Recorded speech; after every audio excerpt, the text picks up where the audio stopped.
بسم اللہ الرحمن الرحیم۔ آپ تمام دیکھنے اور سننے والوں کو سچے اقوال میں دل کی گہرائیوں سے خوش آمدید کہتا ہوں۔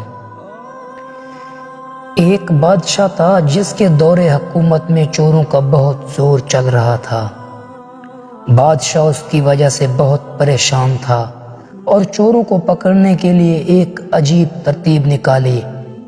بادشاہ نے شاہی لباس اتار کر چوروں کا سادہ لباس پہن لیا اور شہر میں گشت کرنے لگا۔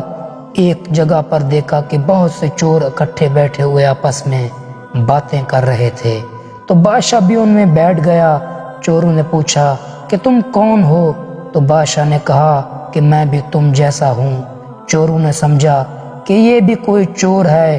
چوروں نے پھر کہا کہ تم اپنا کوئی ہنر بتاؤ، اگر تمہارے اندر کوئی ہنر ہوگا تو ہم تم کو اپنے ساتھ شریک کر لیں گے، ورنہ تم ہمارے ساتھ نہیں جا سکتے۔ تو بادشاہ نے کہا پہلے آپ لوگ اپنا اپنا ہنر بتائیں، پھر میں بھی اپنا ہنر بتاؤں گا۔ ایک چور نے کہا کہ میں اونچی اونچی دیوار چڑھ کر مکان میں داخل ہو جاتا ہوں، اگرچہ بادشاہ کا قلعہ ہی کیوں نہ ہو۔ دوسرے نے کہا میرے ناک کی یہ خاصیت ہے کہ میں کسی جگہ کی مٹی سونگھ کر بتا دیتا ہوں کہ یہاں خزانہ ہے یا نہیں۔ تیسرے چور نے کہا میری بازو میں اتنی طاقت ہے کہ میں گھر میں گھسنے کے لیے دیوار میں سوراخ کر سکتا ہوں۔ چوتھے چور نے کہا کہ میں حساب کتاب میں ماہر ہوں، چاہے کتنا بڑا خزانہ ہی کیوں نہ ہو، چند لمحوں میں حساب لگا کر تقسیم کر دیتا ہوں۔ پانچویں چور نے کہا میرے کانوں میں یہ خاصیت ہے کہ میں کتے کی آواز سن کر بتا دیتا ہوں کہ کتا کیا کہہ رہا ہے۔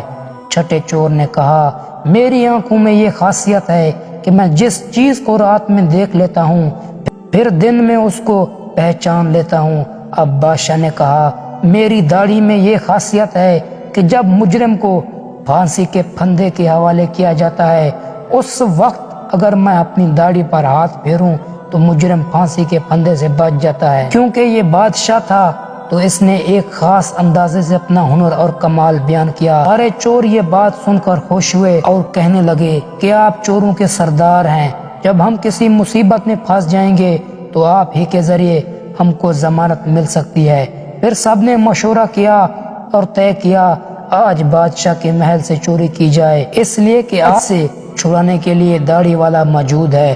لہذا سب کے سب بادشاہ کے محل کی طرف چل پڑے۔